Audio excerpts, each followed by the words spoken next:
নতুন সরকারের বাজেট উপস্থাপন কিছুক্ষণ পর মন্ত্রিসভার বিশেষ বৈঠকে প্রস্তাবনা অনুমোদন। আকার হতে পারে 9,38,000 কোটি টাকা। জনগণকে স্বস্তি দেয়াই লক্ষ্য। সীমিত সম্পদের মধ্যে এবং সবাইকে নিয়ে এটা বাস্তবায়ন করতে হবে। প্রত্যেকটি নাগরিককে এই বাজেটে অন্তর্ভুক্ত করা হয়েছে। এটা ভঙ্গুর অর্থনীতি থেকে স্থিতিশীলতা এবং প্রসপরাস বাংলাদেশ দেখতে চাই, সেদিকে যাওয়ার একটা প্রচেষ্টা এখানে আছে। বাজেটে চাল ডাল সহ 60 নিত্যপণ্যে কর ছাড়। কমতে পারে ওষুধ, এসি, ফ্রিজের দাম, বাড়তে পারে রড সিগারেটের দাম। পে স্কেলের জন্য থাকছে না বরাদ্দ। দ্রব্যমূল্য অনেক বেড়ে গেছে। করমুক্ত সীমাটা ইন জেনারেলি আসলেই বাড়ানো উচিত। আরও ট্যাক্স 3.5 লাখ থেকে এটা আরও কমসে কম 10 লাখে নিয়ে যাওয়া উচিত। দেখছিলেন প্রধান শিরোনাম। দুপুরের সময়ে সঙ্গে আছি আমি জাফর সাদিক। এবার অন্যান্য শীর্ষ সংবাদ। বাজেটে ফ্যামিলি কৃষক কার্ডের জন্য থাকছে বরাদ্দ। শিক্ষা, স্বাস্থ্যে অগ্রাধিকার। ভাতা বাড়ছে মুক্তিযোদ্ধাদের। বৃদ্ধদের ট্রেনে ভ্রমণ ফ্রি। মেট্রোতে 25% ছাড়।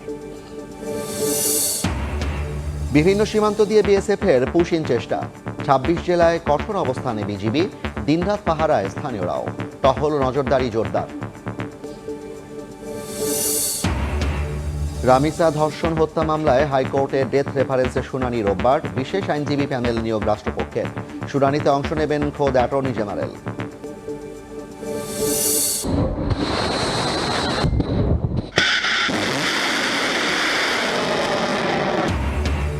ট্রাম্পের হুমকির পর ইরানের কয়েকটি শহরে যুক্তরাষ্ট্রের হামলা। জবাবে কুয়েত ও বাহরাইনে মার্কিন স্থাপনায় আঘাত আইআরজিসির। হরমুজ প্রণালী বন্ধ ঘোষণা। ফিফা বিশ্বকাপের পর্দা উঠছে রাতে। মেক্সিকোতে জমকালো আয়োজন। উদ্বোধনী ম্যাচে স্বাগতিকদের প্রতিপক্ষ সাউথ আফ্রিকা। দেশেও দ্য গ্রেটেস্ট শো অন আর্থের উত্তাপ।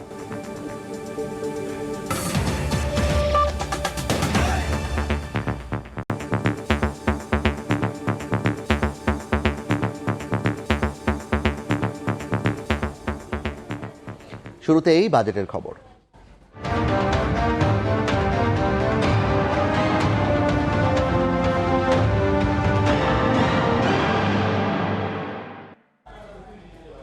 নতুন সরকারের প্রথম বাজেট উপস্থাপন কিছুক্ষণ পর প্রধানমন্ত্রীর সভাপতিত্বে মন্ত্রিসভার বিশেষ বৈঠকে বাজেট প্রস্তাবনা অনুমোদন দেওয়া হয়েছে। একটি ভঙ্গুর অর্থনীতি থেকে একটি স্থিতিশীল অর্থনীতির দিকে দেশকে নিতে এবারের বাজেট প্রণয়ন করা হচ্ছে বলে জানান অর্থমন্ত্রী আমির খসরু মাহমুদ চৌধুরী। তিনি জানান, সীমিত সম্পদের মধ্যেই দেশের জনগণকে স্বস্তি দেয়া এবারের বাজেটের লক্ষ্য। নতুন অর্থবছরের বাজেট উপস্থাপন করতে বৃহস্পতিবার সকালে গুলশানের নিজ বাসভবন থেকে বের হন অর্থমন্ত্রী আমির খসরু মাহমুদ চৌধুরী। সংসদের উদ্দেশ্যে যাত্রার আগে সাংবাদিকদের মুখোমুখি হন অর্থমন্ত্রী। বহুদিন পর নির্বাচিত সরকার বাজেট উপস্থাপন করতে যাচ্ছে মন্তব্য করে তিনি বলেন, ভঙ্গুর অর্থনীতিকেও স্থিতিশীল করতে চায় সরকার। বহুদিন পর একটা নির্বাচিত সরকারের অধীনে একটা বাজেট হতে যাচ্ছে, যাতে প্রত্যাশা আকাঙ্ক্ষা অনেক বেশি, এবং আমরা জাতির সে আকাঙ্ক্ষা, ভাবনা, চিন্তা, দর্শন, আগামী দিনে তাদের প্রত্যাশাকে মাথায় রেখে বাজেটটা করার চেষ্টা করেছি। একটা ভঙ্গুর অর্থনীতি থেকে আমরা স্থিতিশীলতা এবং সামনের দিকে একটা প্রসপরাস বাংলাদেশ দেখতে চাই, সেদিকে যাওয়ার একটা প্রচেষ্টা এখানে আছে। অর্থমন্ত্রী আরও জানান, সীমিত সম্পদ নিয়ে জনগণকে স্বস্তি দেয়াই এই বাজেটের লক্ষ্য। পাশাপাশি প্রান্তিক মানুষের কাছে অর্থনৈতিক সুফল পৌঁছে দিতেই কাজ করছে সরকার।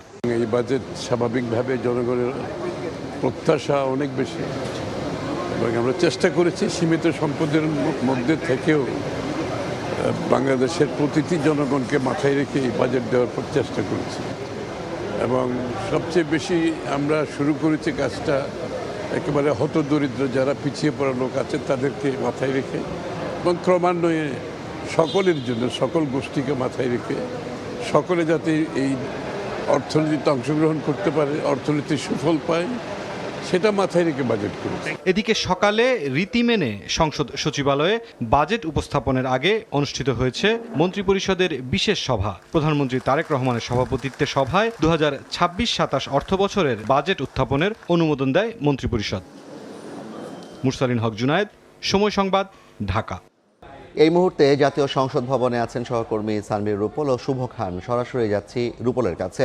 রূপল, কিছুক্ষণ পরেই সংসদে 2026-27 অর্থ বছরের জন্য 9,38,000 কোটি টাকার বাজেট প্রস্তাব পেশ করবেন অর্থমন্ত্রী। বিকাল 3টায় এই অধিবেশন শুরু হবে।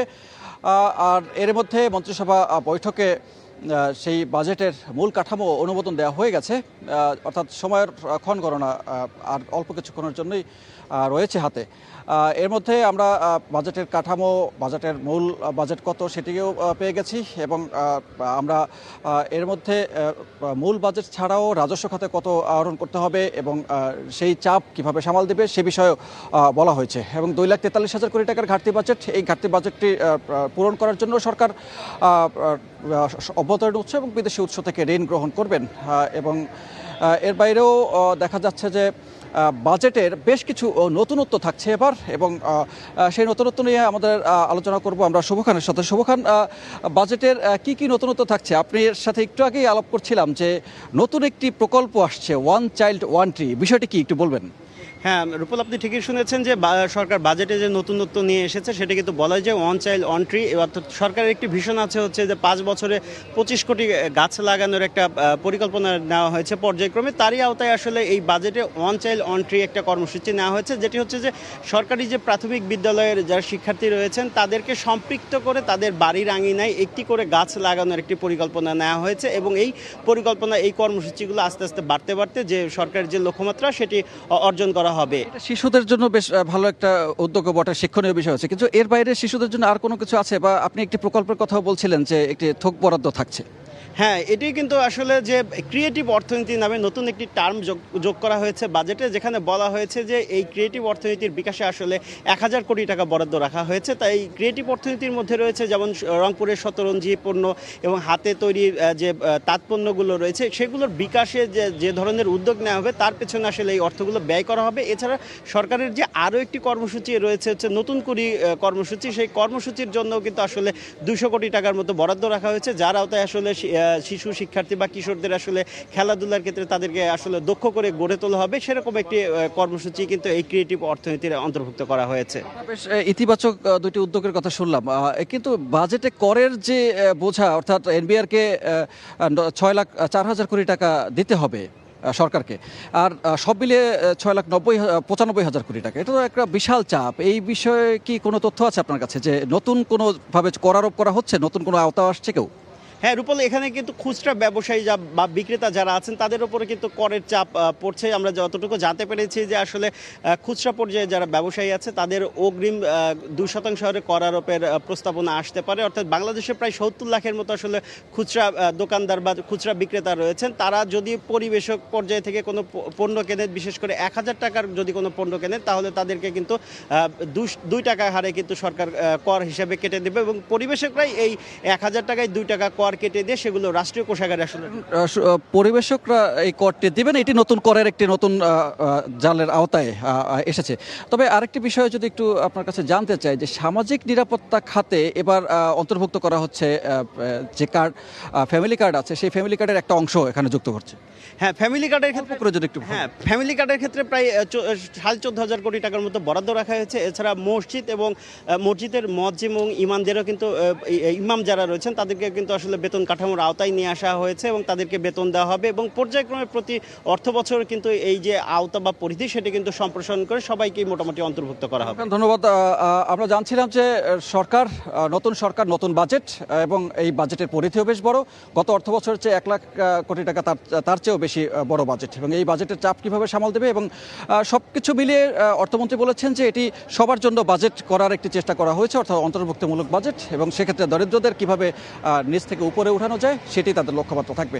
এবং আপনি নতুন নতুন কর কাঠামো যেমন আছে, নতুন নতুন সুযোগ সুবিধাও থাকছে। সব মিলিয়ে এই বাজেটের কি থাকছে সেটির বিস্তারিত আর কিছুক্ষণের মধ্যে হয়তো অর্থমন্ত্রী তার বক্তব্যে পেশ করবেন। তো এখন পর্যন্ত এই ছিল সংসদ সামনে থেকে সবশেষ তথ্য। নতুন বাজেট প্রস্তাবনা বিষয়ে বিস্তারিত জানতে সরাসরি যুক্ত ছিলাম জাতীয় সংসদ ভবনের সামনে থেকে। নতুন সরকারের প্রথম বাজেটে গুরুত্ব পাচ্ছে বিএনপির নির্বাচনী প্রতিশ্রুতির বাস্তবায়ন। আকার হতে পারে 9,38,000 কোটি টাকা। জিডিপির প্রবৃদ্ধির লক্ষ্যমাত্রা 6.5 আর মূল্যস্ফীতি 7.5% আটকে রাখার প্রস্তাব দিতে পারেন অর্থমন্ত্রী। বাজেটে মোট রাজস্ব আয়ের লক্ষ্য 6,95,000 কোটি টাকা। এর মধ্যে ঘাটতি বাজেট 2,43,000 কোটি টাকা। ইয়ানুর শিফাতের রিপোর্ট। যথাযথভাবে। দীর্ঘ 2 দশক পর রাষ্ট্র ক্ষমতায় এসে চলতি মেয়াদের প্রথম জাতীয় বাজেট দিতে যাচ্ছে বিএনপি সরকার, যেখানে বিশেষ গুরুত্ব পাচ্ছে বিএনপির নির্বাচনী ইশতেহার বাস্তবায়ন। অর্থ মন্ত্রণালয়ের সূত্র বলছে 2026-27 অর্থ বছরের জন্য বাজেটের সম্ভাব্য আকার 9,38,000 কোটি টাকা। চলতি 2025-26 অর্থ বছরের তুলনায় যা 1,48,000 কোটি টাকা বেশি। আগামী অর্থ বছরে মোট দেশজ উৎপাদন বা জিডিপির আকার 68,31,633 কোটি টাকা হবে বলে ধরা হচ্ছে, যেখানে প্রবৃদ্ধির লক্ষ্যমাত্রা 6.5%। তবে জনগণকে স্বস্তি দেওয়ার চেষ্টার প্রতিফলন ঘটিয়ে মূল্যস্ফীতির হার হতে পারে 7.5%। এবারের বাজেটে বিশেষ বিবেচনায় রয়েছে আন্তর্জাতিক ঋণদাতা সংস্থাগুলোর শর্ত ও প্রত্যাশা। তাই জনগণকে স্বস্তি দেওয়ার পাশাপাশি উন্নয়ন সহযোগীদের সন্তুষ্ট রাখার উপর চাপ মোকাবেলা করতে হবে বাজেটে। নতুন সরকারের ক্ষমতা গ্রহণের পরেই সামাজিক নিরাপত্তা কর্মসূচি খাতকে সম্প্রসারণ করার পদক্ষেপ নেওয়া হয় নতুন বাজেটে, যা আরও সুবিন্যস্ত করা হবে। বাজেটে মোট রাজস্ব আদায়ের লক্ষ্যমাত্রা 6,95,000 কোটি টাকা। এর মধ্যে এনবিআর থেকে 6,04,000 কোটি টাকা, এনবিআর বহির্ভূত কর 25,000 কোটি টাকা আর এনটিআর থেকে আসবে 66,000 কোটি টাকা। আগামী বাজেটে সুদ পরিশোধ হতে পারে 1,27,500 কোটি টাকা। এর মধ্যে অভ্যন্তরীণ 1,05,000 কোটি টাকা আর বৈদেশিক ঋণের সুদ 22,500 কোটি টাকা। এদিকে বার্ষিক উন্নয়ন কর্মসূচি বাস্তবায়নে ব্যয়ের লক্ষ্য নির্ধারণ করা হয়েছে 3 লাখ কোটি টাকা। 2 দশক পর আবার রাষ্ট্র ক্ষমতায় এসে প্রথমবারের মতো বাজেট দিতে যাচ্ছে বিএনপি সরকার। তাই কেবল আয় ব্যয়ের হিসাব নয়, এটি হতে যাচ্ছে প্রতিশ্রুতি ও প্রত্যাশার এক নতুন খতিয়ান। প্রস্তাবিত বাজেট কতটা স্বস্তিদায়ক হবে আর কতটা গতি আনবে দেশের অর্থনীতিতে, তা দেখার অপেক্ষায় সাধারণ মানুষ। ইয়ানুর শিফাত, সময় সংবাদ, ঢাকা। বাজেট নিয়ে আলোচনার জন্য স্টুডিওতে আছেন সহকর্মী কামরুল হাসান সবুজ। যাচ্ছি তার কাছে। সবুজ, আপনাকে স্বাগত। বাজেট নিয়ে অনেকদিন ধরে, বেশ কয়েকদিন ধরে আলাপ আলোচনা হচ্ছে। মূলত এই বাজেটে বিশেষ কি বিষয় থাকছে গতানুগতিক? তারপর আমরা যদি দেখি এই বাজেটে আসলে বিশেষ কি আছে, তার শুরুতে যদি বলা যায় যে বাজেটের আকারটাই কিন্তু বিশেষ, অর্থাৎ 1,40,000 এবং এটা বাংলাদেশের সর্ববৃহৎ 48,000 কোটি টাকা বেড়ে যাওয়া, এটি কিন্তু আসলে এবারই এত বেড়ে যাওয়ার এটা এবারই কিন্তু প্রথম। এর ছাড়াও বেশ কিছু লক্ষ্য করার মতো দিক রয়েছে এই বাজেটে, যেটি মধ্য দীর্ঘমেয়াদী নীতি কৌশল দেখা গিয়েছে। আমরা যেটা দেখেছি যে মোটামুটিভাবে আসলে প্রতি বছরই সব কিছুই আসলে নতুন করে নির্ধারণ করার একটি চেষ্টা করা হয়, কিন্তু এই সরকার এসে তার যে 5 বছর ক্ষমতা মেয়াদকাল, সেই মেয়াদকালে আসলে কি করতে চান সেটি দিয়ে একটি আভাস দিতে চান এই বাজেটে। শিক্ষা স্বাস্থ্য খাতে বিশেষ নজর দেওয়া হয়েছে, যেটি শিক্ষা খাতে জিডিপির 2% বরাদ্দ দেওয়া হয়েছে এবং স্বাস্থ্য খাতে 1% বেশি বরাদ্দ দেওয়া হতে পারে, যেটি আমরা জানতে পেরেছি। এটি আসলে সবসময় দেখা যায় যে বেশ গুরুত্ব দেওয়া হয়, বিশেষ করে দক্ষ জনগোষ্ঠী কিংবা মেধাভিত্তিক জাতি গঠনের কথা বলা হয়, কিন্তু আসলে এই দুটি খাত কিন্তু তেমন একটা গুরুত্ব পায় না, অর্থাৎ 1%-এর নিচেই সবসময় বরাদ্দ থাকে। কিন্তু সরকারের এবার একটু বিশেষ নজর দিয়েছে, কল্যাণকর রাষ্ট্র গঠনের তাগিদ দিয়েছে, যেটি আসলে সবসময় বলা হয়ে থাকে যে বাংলাদেশ আসলে কল্যাণকর রাষ্ট্র, কিন্তু সেই হিসেবে আসলে কী পদক্ষেপগুলো নেওয়া হচ্ছে সেটি আসলে দেখার বিষয়। কিন্তু এবার দেখা যাচ্ছে যে সরকার একসাথে যেমন জিডিপি প্রবৃদ্ধির লক্ষ্যমাত্রা অর্জন করতে চায়, একই সাথে যেমন এডিপি বাস্তবায়ন করে অর্থনীতিকে বড় করতে চায়, ঠিক একই সাথে যারা পিছিয়ে পড়েছে তাদেরকেও কিন্তু সাথে নিয়ে এগিয়ে যেতে চায়। সামাজিক সুরক্ষা খাতেও কিন্তু নতুনত্ব রয়েছে। সামাজিক সুরক্ষা খাতে যে নতুনত্ব রয়েছে, আমরা যেটি এখন পর্যন্ত জেনেছি যে মোট কর্মসূচির সংখ্যা কিন্তু কমেছে, বাট নতুন 8টি কর্মসূচি বেড়েছে। আমি যেটি বলছিলাম যে সরকারের যে নীতি কৌশল, যে মধ্য এবং দীর্ঘমেয়াদী, তার নমুনা কিন্তু একটি আছে যে সাধারণ করদাতারা আসলে 2030-31 সালে 31 অর্থ বছরে কত টাকা করমুক্ত আয়সীমার ভেতরে পাবেন, সেটিও কিন্তু এই বছরই তারা জানতে পারবেন। এটি একটি কিন্তু সরকারের ভালো দিক। এই যে সরকার যে বাজেট বাস্তবায়নের যে লক্ষ্যমাত্রা নির্ধারণ করেছে জাফর, সেই লক্ষ্যমাত্রা অর্জনের ক্ষেত্রে কিন্তু একই সাথে দেখা যায় বিভিন্নভাবে যে কর বসে কোনো পণ্যে কোনো পণ্যের কি দাম বাড়ছে কমছে। আমি সেটি বলছি জাফর, যে এই রাজস্ব আদায়ের লক্ষ্যমাত্রা অর্জনের ক্ষেত্রে কিন্তু সরকারকে কখনো কখনো কঠোর হতে হয়, যেটি জনবান্ধব বলার পরেও আসলে জনগণের জন্য কল্যাণকর হয়ে ওঠে না। সেরকম কিছু পণ্যের, যে কোন পণ্যের দাম বেড়েছে এবং কোন পণ্যের দাম কমবে আশা করা হচ্ছে, ঠিক সেই নিয়ে আমাদের এক প্রতিবেদন রয়েছে। আমাদের সহকর্মী শুভ খান যেটি করেছেন, আমরা দেখে আসি জাফর। নিত্যপণ্যের বাজারে উচ্চমূল্যের উত্তাপে ভোক্তার পকেট আর সামর্থ্য যেন আইসিইউতে। চালের বাড়তি দাম তো আছেই, মাছ মাংসে হাত দেয় দায় নিম্নবিত্ত অনেকের। মূল্যস্ফীতি 9.42% ঘরে, যা গত 16 মাসের মধ্যে সর্বোচ্চ। তবে সরকারের ভাবনাতেও প্রাধান্য পাচ্ছে সাধারণ মানুষের জীবনমান। এবারের বাজেটে তাই চাল, গম, আলু, পেঁয়াজ ও ভোজ্য তেল সহ 7টি নিত্যপণ্যের উৎসে কর 1% থেকে নামছে 0.5%। প্রত্যাহার করা হচ্ছে নিয়ন্ত্রণমূলক শুল্ক। কৃষি উৎপাদন বাড়াতে সার ও কীটনাশকে 7.5% ভ্যাট ও কর প্রত্যাহার হচ্ছে। সংসার শুরুর পরিকল্পনা করছেন, এই বাজেট আপনাকে কিছুটা স্বস্তি দিতে পারে। দেশে এসি, ফ্রিজের উৎপাদন পর্যায়ে ভ্যাট 15% থেকে 7.6% নামছে। এছাড়া ওয়াশিং মেশিন, গিজার, ব্লেন্ডার, জুসারের বিদ্যমান কর সুবিধার মেয়াদও বাড়ছে। তীব্র গরমে লোডশেডিংয়ের ভোগান্তি এড়াতে বাসায় লাগাতে পারেন সোলার সিস্টেম, কারণ সৌর বিদ্যুতের যন্ত্রপাতি ও উপকরণ আমদানিতে 2031 সাল পর্যন্ত কর অব্যাহতির সুবর্ণ সুযোগও মিলছে। সংসার তো আছেই, সন্তান দিবেন ভাবছেন, সেখানেও আছে স্বস্তির খবর। শিশু খাদ্য তৈরির কাঁচামালের ওপর বিদ্যমান আমদানি শুল্ক 15% থেকে কমিয়ে 10% করা হচ্ছে। শারীরিক সক্ষমতা বাড়াতে নিয়মিত খেতে পারেন খেজুর, কারণ আমদানিতে বিদ্যমান 5% নিয়ন্ত্রণমূলক শুল্ক প্রত্যাহারের প্রস্তাব আসছে।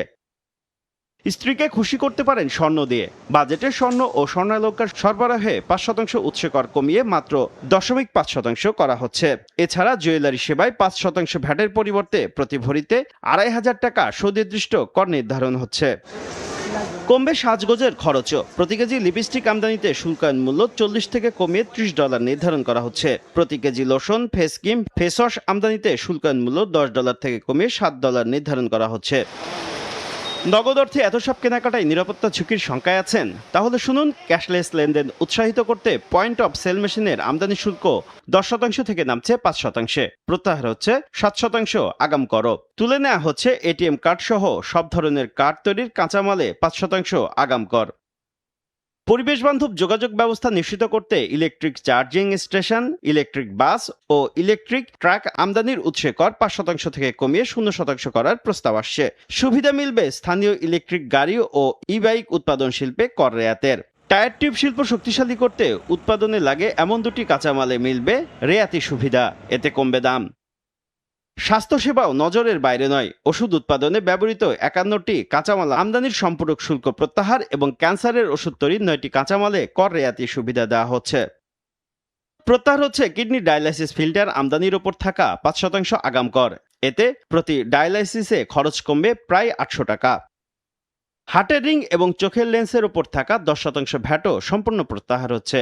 এতে হার্টের রিংয়ে 20,000 টাকা এবং চোখের লেন্সে দাম কমবে 5,000 টাকা পর্যন্ত। কতটুকু বেড়েছে আপনার উপার্জনের পথ?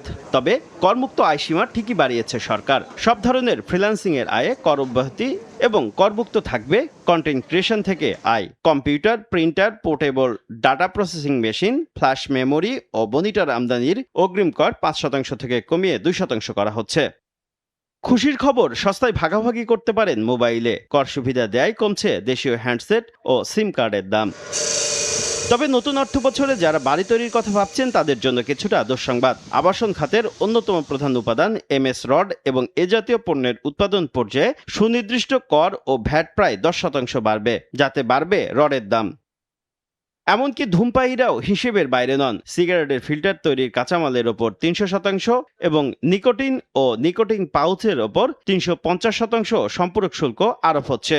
উচ্চ স্তরের 10 শলাকার সিগারেটের প্যাকেটের দাম 185 টাকা থেকে বাড়িয়ে 210 টাকা করা হচ্ছে। বিদেশ থেকে আমদানি করা উচ্চ মূল্যের হিমায়িত মাছে নতুন করে 15% ভ্যাট আরোপ করা হচ্ছে। দেশীয় চাষিদের সুরক্ষায় কাজু বাদাম আমদানিতে শুল্ক হার 5% থেকে 1 লাফে বাড়িয়ে 25% করা হচ্ছে। শুভ খান, সময় সংবাদ, ঢাকা। জাফর, আমরা দেখছিলাম আসলে কোন দাম কমাবার বিষয়গুলো তো আমরা দেখলাম, কিন্তু এই যে দাম যেগুলো বাড়ছে, দরিদ্র সীমায় যারা আছে কিংবা দরিদ্র যারা আছে তাদের জন্য আসলে যে আপনি নতুনত্বের কথা বলছিলেন, সেগুলো কি রকম হচ্ছে? সেই নতুনত্বের আসলে মানুষের তো ব্যয় বেড়ে যাচ্ছে, সেই জায়গা থেকে যে আয় বাড়ার যে পথ আছে, ছোট পরিসরে হোক ক্ষুদ্র পরিসরে হোক, সেই চেষ্টাটা কিন্তু সরকার করেছে। আমরা একটি প্রতিবেদনে দেখে আসি জাফর, কর কাঠামোতে বড় পরিবর্তন এনে এবারের বাজেটে সৃজনশীল অর্থনীতির বিকাশে থাকছে বিশেষ ব্যবস্থা। স্টার্টআপ প্রতিষ্ঠানের সব ভ্যাট অব্যাহতি সহ ফ্যামিলি ও কৃষক কার্ডের মতো 8টি নতুন কর্মসূচিও আসছে, বাজেটে থাকছে। 65 বছরের বেশি বয়সীদের জন্য বিনামূল্যে রেল ভ্রমণের পাশাপাশি মেট্রো রেলও 25% ছাড়ের প্রস্তাব আছে এবারের বাজেটে। তবে সরকারি কর্মচারীদের জন্য বেতন বৃদ্ধিতে পে স্কেল বাস্তবায়নের বিশেষ কোনো ঘোষণা থাকছে না।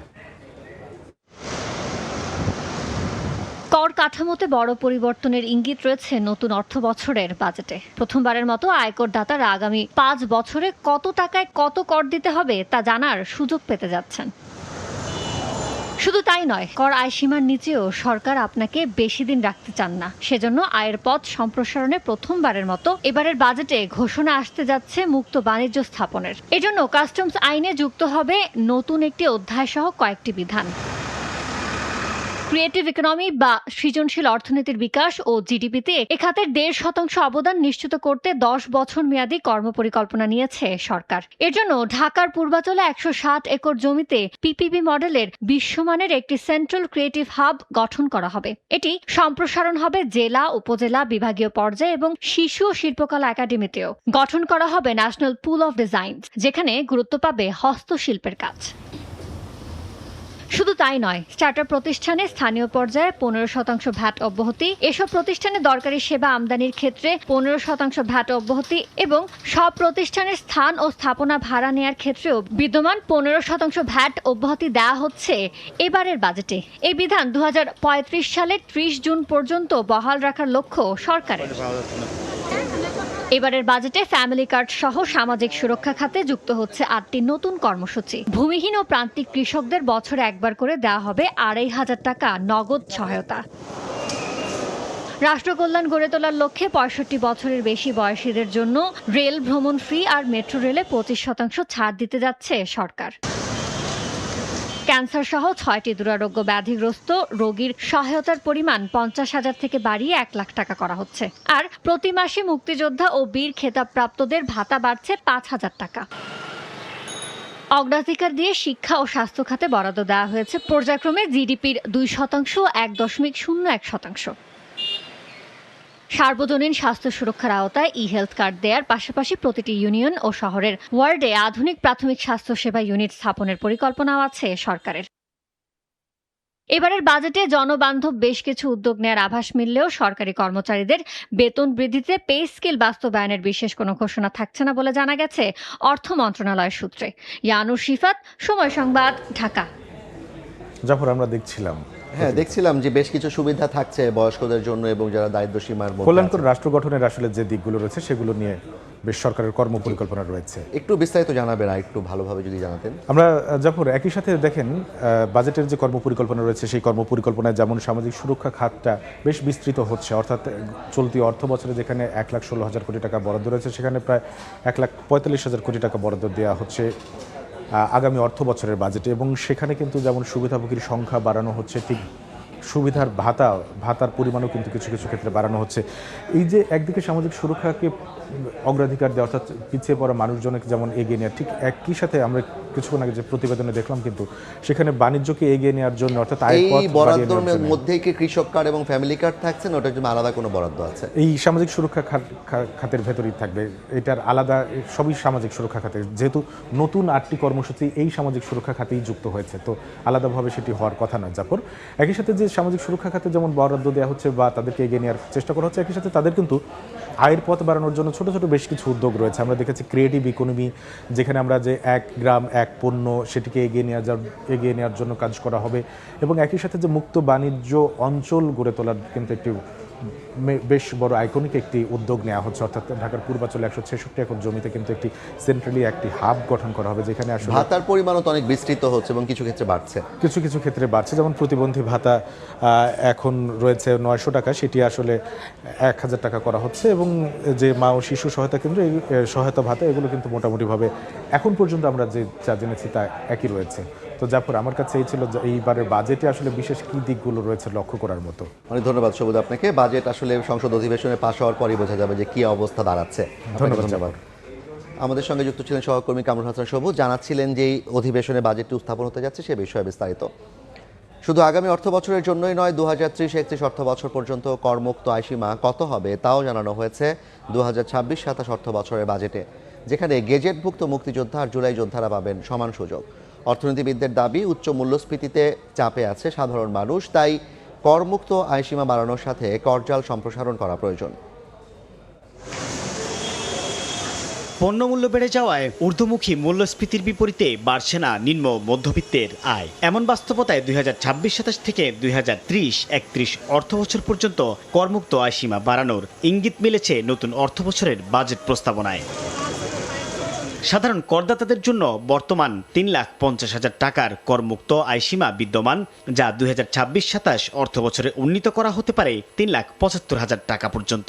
এর সাথে আগামী 5 বছরে ধাপে ধাপে বাড়িয়ে 2030-31 অর্থবছরে করমুক্ত আয়সীমা 4,50,000 টাকা করার পরিকল্পনা সরকারের, যদিও সাধারণের প্রত্যাশা আরও বেশি।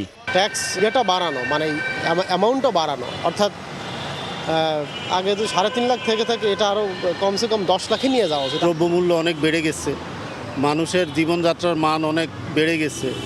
ঢাকা শহরের থেকে এই ইনকাম ট্যাক্স দেওয়া অনেক কঠিন একটা ব্যাপার। নারী ও 65 বছরের বেশি বয়সী করদাতাদের জন্য বর্তমান 4 লাখ টাকার করমুক্ত আয়সীমা ধাপে ধাপে তা বাড়িয়ে 2030-31 অর্থবছরে করা হবে 5 লাখ টাকা। প্রতিবন্ধী করদাতাদের জন্য বর্তমান 5 লাখ টাকার করমুক্ত আয়সীমা 2030-31 অর্থবছরে হবে 5,75,000 টাকা। এছাড়া গ্যাজেটভুক্ত মুক্তিযোদ্ধাদের বর্তমান 5 লাখ টাকার করমুক্ত আয়সীমা পরবর্তী 5 বছরে হবে 6 লাখ টাকা। অর্থনীতিবিদদের দাবি, উচ্চমূল্যস্ফীতিতে আয় কমার পাশাপাশি বেড়েছে ব্যয়, তাই প্রয়োজন করমুক্ত আয়সীমা বাড়ানো, সম্প্রসারণ করতে হবে কর জালও। মানুষের কিন্তু প্রকৃত ক্রয় ক্ষমতা অনেক কম পেয়েছে, কাজে সেখানে যদি একটু ট্যাক্স রিলিফ দেওয়া যায়, এই কর সীমাটাকে একটু উপরে উঠিয়ে, এটা অবশ্যই একটা ভালো একটা, আমি বলবো যে উজ্জ্বল। এটার সঙ্গে এটাও মনে রাখতে হবে যে আমরা কি চাই, আমাদের অবজেক্টিভ হওয়া উচিত আগে বেশি লোককে কর জালের মধ্যে নিয়ে আসে, কাজে সরকার একটা ইনসেন্টিভ দিতে পারে। আর প্রথমবারের মতো এই তালিকায় যুক্ত হচ্ছেন গ্যাজেটভুক্ত জুলাই যোদ্ধারা। উচ্চমূল্যস্ফীতির কারণে নিত্যপণ্যের দাম বেড়েই চলছে। এর মধ্যে 2026-27 অর্থবছরে করমুক্ত আয়সীমা কিছুটা বাড়ানোর ফলে সাধারণ মানুষের মনে মিলছে স্বস্তি। তবে তাদের প্রত্যাশা নতুন নতুন কর্মসংস্থান তৈরির পাশাপাশি বাড়াতে হবে আয়ের পথ। সাইফুল ইসলাম, সময় সংবাদ, ঢাকা। বিশ্বকাপ উন্মাদনার আরও খবর জানাতে এই মুহূর্তে স্টুডিওতে আছেন সহকর্মী সাব্বির মিথুন। যাচ্ছি তার কাছে। মিথুন, আপনাকে স্বাগত জানাই। বেশ কয়েকটি প্রতিবেদন আমরা দেখলাম যেখানে কিনা মোটামুটি আদ্যবান্ত অনেক কিছুই বলা আছে, কিন্তু বিশ্বকাপের খেলা হচ্ছে 3টি দেশে, উদ্বোধন কি আসলে 3 দেশেই হচ্ছে কিংবা কিভাবে হচ্ছে আজকেরটি? জাফর, আপনাকে বলতে চাই, ইতিহাসে প্রথমবারের মতো এবারই দেখা যাবে একাধিক উদ্বোধনী অনুষ্ঠান, এবং 2 দিন ব্যাপী সেই উদ্বোধনী অনুষ্ঠানের প্রথম দিন এই মেক্সিকোতে হবে, এরপরে যথাক্রমে কানাডাতে এবং পরবর্তীতে ইউএসএতে। এবং আরও একটা মজার বিষয় হচ্ছে, বাংলাদেশ এই টুর্নামেন্টে না খেললেও বাংলাদেশি সঙ্গীত শিল্পী সঞ্জয় কিন্তু পারফর্ম করবে কানাডার সেই উদ্বোধনী অনুষ্ঠানে। অর্থাৎ বলা যায় যে ফুটবল বিশ্ব এর আগে এত বড় আয়োজন আসলে কখনোই দেখেনি। সঞ্জয় কি বাংলাদেশি নাকি বাংলাদেশি বংশোদ্ভূত কানাডারি শিল্পী? বাংলাদেশি বংশোদ্ভূত, এবং তার বাংলাদেশের সাথে শেকড়ের টান রয়েছে। সিলেট থেকে উঠে আসা এই সিঙ্গার কিন্তু এরই মধ্যে নোরা ফাতেহির সঙ্গে অনেকগুলো গান করেছে। নোরা ফাতেহিও পারফর্ম করবেন, এবং সঞ্জয় সেই গান নিয়েও কিন্তু নানান আলোচনা রয়েছে, নানান উদ্দীপনা রয়েছে। আমরা এর আগে সংবাদ প্রচার করেছি সেই সঞ্জয়ের সেই গান নিয়ে, এবং সেই কানাডায় যখন সে পারফর্ম করবে গোটা বিশ্বের নজর কিন্তু তার দিকেই থাকবে। আজকে যেটি হচ্ছে মেক্সিকোতে উদ্বোধনী অনুষ্ঠান, সেখানে কি কি থাকছে? বিভিন্ন ধরনের আয়োজন রয়েছে। সবার প্রথমে যেটা থাকবে, মেক্সিকো নিজেদের সংস্কৃতি নিয়ে শুরু করবে। অন্য 2 ভেন্যুতে যে অনুষ্ঠান রয়েছে সেখানেও কিন্তু আসলে নিজ নিজ দেশের যে কালচারের উপর সব থেকে বেশি গুরুত্ব দেওয়া হয়েছে। মেক্সিকো তাদের 13,000 বছরের দীর্ঘ যে একটা ইতিহাস রয়েছে, সেই সংস্কৃতির উপরে গুরুত্ব দিয়ে তাদের যে আদিবাসী পারফর্মার রয়েছে তারা পারফর্ম করবে। তার পরবর্তীতে আমাদের সবারই আসলে ফেভারিট বলা যায়, বিশ্বকাপের সঙ্গে যার নামটা ওতপ্রোতভাবে জড়িত, সেই শাকিরা পারফর্ম করবেন তার এই যে অফিসিয়াল থিম সং দায় দায় গানের উপরে, এবং তার সঙ্গে তার সেই কো আর্টিস্ট থাকবে। 16.5 মিনিটের মতন একটা অনুষ্ঠান আজকে আমরা দেখবো, যেটা আসলে ম্যাচ শুরুর 90 মিনিট আগে শুরু হবে। এরপরে আসলে গোটা মাঠ ছেড়ে দেওয়া হবে ফুটবলারদের জন্য, যেহেতু ওয়ার্ম আপের একটা সময়ের প্রয়োজন রয়েছে। এরপরে আসলে রাত 1টা নাগাদ শুরু হবে সেই ফুটবলীয় ব্যস্ততা। এবার তো সেই খেলা বাংলাদেশে সময় টেলিভিশন এবং আরো বেশ কয়েকটি টেলিভিশন দেখাবে। সময় টেলিভিশনের কি আয়োজন থাকছে এবারের খেলা উপলক্ষে? আরো কয়েকটি প্ল্যাটফর্মে দেখাবে, তবে সময় সংবাদটা আসলে বিশেষ, কারণ আপনি যদি খেলার সাথে সংবাদের সবশেষ তথ্যটা জানতে চান, সেটা কিন্তু শুধুমাত্র আপনি সময় সংবাদেই থাকবে। এবং মানুষের অনেক কৌতূহল কিংবা আগ্রহ রয়েছে আসলে খেলার সময় খেলাটা আসলে ইউটিউবে দেখা যাবে কিনা। ইউটিউবে আসলে আমাদের যথারীতি যে আয়োজন রয়েছে সেগুলো চলবে, তবে নিয়মিত বুলেটিন কিংবা সংবাদ, বুলেটিন, সবশেষ খবর সবকিছু আমাদের সেখানে থাকছে। শুধুমাত্র স্যাটেলাইট কেবলেই আপনি এই খেলাটা দেখতে পারবেন। শুধু খেলা নয় জাফর, আপনি যদি উদ্বোধনী অনুষ্ঠান দেখতে চান, সেটাও কিন্তু আসলে সময় সংবাদ প্রচার করবে। এবং আজকে রাত 11টার দিকে কোনো ধরনের কারিগরি ত্রুটি না থাকলে আমরা কিন্তু সেই অন এয়ারে চলে যাচ্ছি, এবং সেখান থেকে আসলে সবশেষ যে খেলার আপডেট বা উদ্বোধনী অনুষ্ঠান সবকিছু কিন্তু আপনি ওই একটা চ্যানেলেই দেখতে পারবেন। ক্রীড়া ডেস্ক থেকে কি ধরনের আয়োজন থাকছে? শুধুমাত্র স্পোর্টসের এই বিশ্বকাপে শুধুমাত্র খেলা নয়, আমরা খেলার যে আলোচনা রয়েছে, খেলা পরবর্তী নানান শো থাকবে, সেখানে জাতীয় দলের এক ঝাঁক তারকা এসে তাদের সেই অ্যানালাইসিসগুলো করবে। তাছাড়াও 5 জন প্রতিনিধি রয়েছেন এই ওয়ার্ল্ড কাপে যে 3টা ভেন্যুতে, সেই 3টা ভেন্যু থেকে সবশেষ খবর জানাবে। তার পাশাপাশি আমাদের যে আঞ্চলিক প্রতিনিধিরা রয়েছে তারা কিন্তু বাংলাদেশের যে উদযাপন, উদ্দীপনা, খেলা দেখার সবশেষ খবর, জার্সি কিংবা পতাকার খবর সবকিছুই আপনি এই একটা চ্যানেলে পাবেন, সময় সংবাদে। অনেক ধন্যবাদ আপনাকে মিথুন। আমাদের সঙ্গে যুক্ত ছিলেন সহকর্মী সাব্বির মিথুন, জানাচ্ছিলেন বিশ্বকাপ ফুটবলের যে উদ্বোধনী এবং তার সাথে পাশাপাশি সময় টেলিভিশনের যে আয়োজন সে বিষয়ে বিস্তারিত। বিশ্বকাপ ফুটবল 2026 উপলক্ষে 10 টাকা মূল্যমানের স্মারক ডাক টিকিট উন্মোচন করেছেন প্রধানমন্ত্রী তারেক রহমান। সকালে জাতীয় সংসদ সচিবালয়ের নিজ কার্যালয়ে 50 টাকা মূল্যমানের খাম সম্বলিত সুভেনির শীট এবং 5 টাকা মূল্যমানের ডাটা কার্ডও প্রকাশ করেন প্রধানমন্ত্রী। ব্যবহার করা হয় বিশেষ সিলমোহর। অনুষ্ঠানে ডাক, টেলিযোগাযোগ ও তথ্য প্রযুক্তি মন্ত্রী ফকির মাহবুব আনাম, সচিব বিলকিস জাহান রিমি, প্রধানমন্ত্রীর অতিরিক্ত প্রেস সেক্রেটারি আতিকুর রহমান রুমন এবং ডাক অধিদপ্তরের অতিরিক্ত মহাপরিচালক SM হারুনুর রশিদ উপস্থিত ছিলেন। রামিসা ধর্ষণ হত্যা মামলা দিয়েই রোববার থেকে হাইকোর্টের বিশেষ বেঞ্চে শুরু হচ্ছে নারী ও শিশু নির্যাতনের বিচারিক কার্যক্রম। অ্যাটর্নি জেনারেল জানিয়েছেন, মামলাটি পরিচালনায় গঠন করা হয়েছে রাষ্ট্রপক্ষের বিশেষ আইনজীবী প্যানেল। রাষ্ট্রের সর্বোচ্চ আইন কর্মকর্তার দাবি, বিশেষ বেঞ্চে অগ্রাধিকার পাবে নারী শিশু নির্যাতন মামলার ফাঁসির আদেশ ও এ সংক্রান্ত আপিল শুনানি। আলোচিত শিশু রামিসা হত্যা মামলায় 5 কার্যদিবসের মধ্যে রায় ঘোষণা করে নজির গড়েছে দেশের বিচারিক আদালত। আলোচিত বর্বর নির্যাতন ও হত্যার ঘটনায় সোহেল রানা ও স্ত্রী স্বপ্না খাতুনকে মৃত্যুদণ্ড দেন আদালত। অভিযোগ আছে, নিম্ন আদালতের রায় অনেক সময় আইনি জটিলতায় হাইকোর্টে গিয়ে দীর্ঘ সময় আটকে থাকে। নারী ও শিশু নির্যাতন দমন আইনের মামলাগুলো দ্রুত নিষ্পত্তিতে এবার বড় উদ্যোগ নিয়েছে সুপ্রিম কোর্ট প্রশাসন। 14 জুন থেকেই বিচারপতি ভীষ্মদেব চক্রবর্তী ও বিচারপতি KM রাশেদুজ্জামান রাজার সমন্বয়ে গঠিত বিশেষ হাইকোর্ট বেঞ্চে শুরু হচ্ছে এর বিচার কাজ। আমাদের পক্ষ থেকে অ্যাটর্নি জেনারেল অফিসের যারা এই জাতীয় মামলার শুনানিতে অভিজ্ঞ তাদেরকে দিয়ে স্পেশাল টিম করে দেওয়া হয়েছে, আইনজীবীদের প্যানেল তৈরি করে দিয়েছি, যারা আজকের লিস্ট দেখে শুক্রবার এবং শনিবার দুদিন, বন্ধের দুদিন তারা মামলাটা পড়াশুনো করবেন, স্টাডি করবেন, আর্গুমেন্ট তৈরি করবেন, যাতে রোববার থেকে আমরা আদালতকে ইফেক্টিভলি আমরা এই মামলাগুলো পরিচালনা করতে পারি। বহুল আলোচিত রামিসা ধর্ষণ ও হত্যা মামলার ডেথ রেফারেন্স শুনানি নিজেই পরিচালনার কথা জানিয়ে অ্যাটর্নি জেনারেল জানান, মামলাটির সংবেদনশীলতা বিবেচনায় রাষ্ট্রপক্ষে গঠন করা হয়েছে বিশেষ আইনজীবী প্যানেল। ফৌজদারি মৃত্যুদণ্ডের কনফার্মেশন রেফারেন্স এবং ডেথ রেফারেন্স শুনানি হবে। তো সেক্ষেত্রে আমাদের অফিসের পক্ষ থেকে আমাদের কোনো আইন কর্মকর্তা কোনো রকমের কোনো মামলায় মুলতবি গ্রহণ করবেন না। এখানে বলে রাখা ভালো, মৃত্যুদণ্ডের সংক্রান্ত এই মামলাগুলো রেফারেন্সটা কিন্তু পরিচালিত হয় অ্যাটর্নি জেনারেল অফিসের মাধ্যমে। এর আগে গত বুধবার প্রধান বিচারপতি নারী ও শিশু নির্যাতন মামলার ডেথ রেফারেন্স ও আপিল শুনানির জন্য এই বিশেষ বেঞ্চ গঠন করেন। বাংলাদেশের মাননীয় শাহরিয়ার সৌমিক, সময় সংবাদ, ঢাকা। সীমান্তে বিজিবির কঠোর অবস্থানে ভারতের একের পর এক পুশিং চেষ্টা ব্যর্থ হচ্ছে। কাঁটাতারের বেড়া ঘেঁষে বাড়ানো হয়েছে কড়া নজরদারি, দিনরাত চলছে মাইকিং। অনুপ্রবেশ ঠেকাতে সতর্ক পাহারায় আছেন স্থানীয়রাও।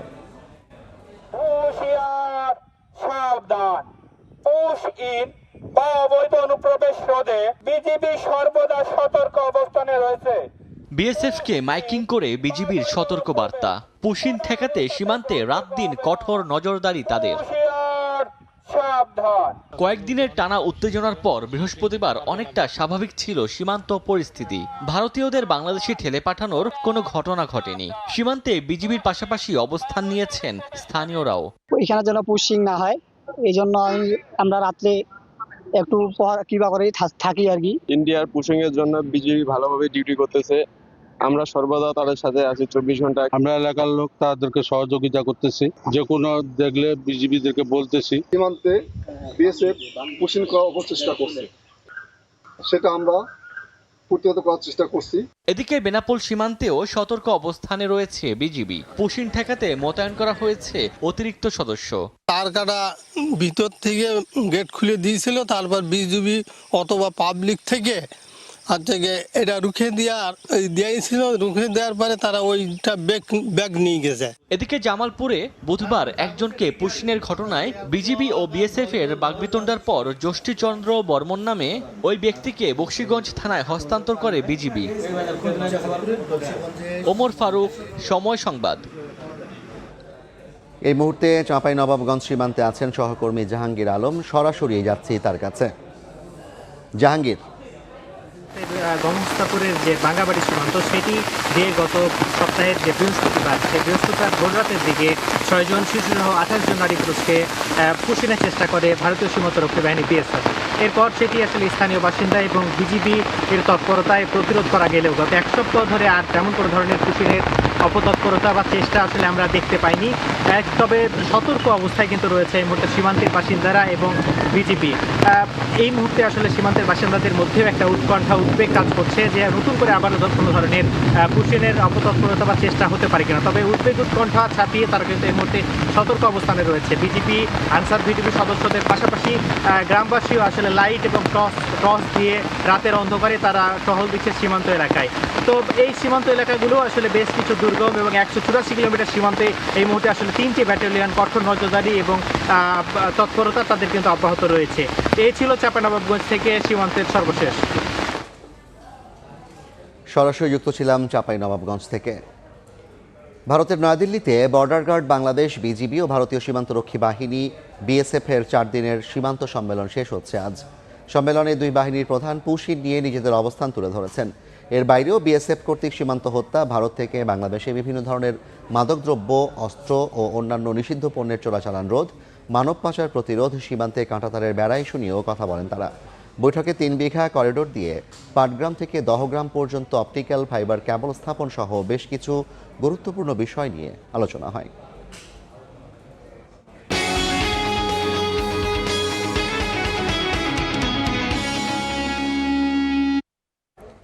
আগামী অর্থ বছরে 5% পরিবর্তে প্রতি ভরি স্বর্ণের ভ্যাট 2500 টাকা করার আভাসের মধ্যে আবারও কমল স্বর্ণের দাম।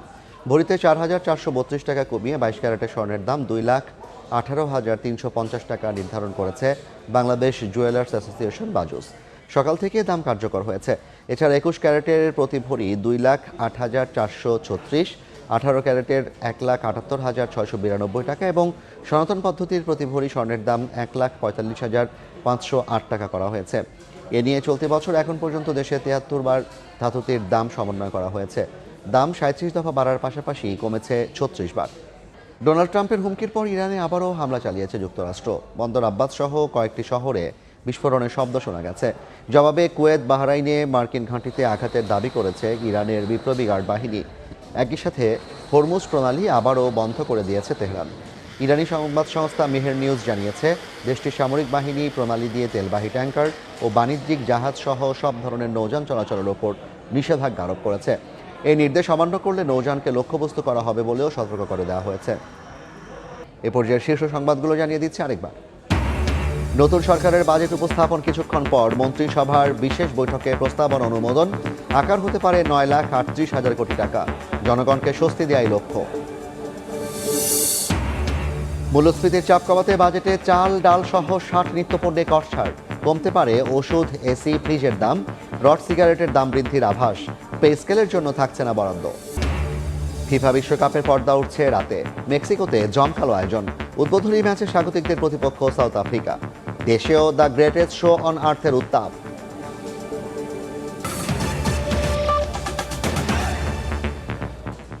এই ছিল দুপুরের সময়। এরপর বিভাগীয় সময় নিয়ে সঙ্গে থাকবেন ইমদাদুল। জাফর, আপনাকে ধন্যবাদ। বিভাগীয় সময় নিয়ে আসছি কিছুক্ষণ পর, সঙ্গে থাকুন সময়।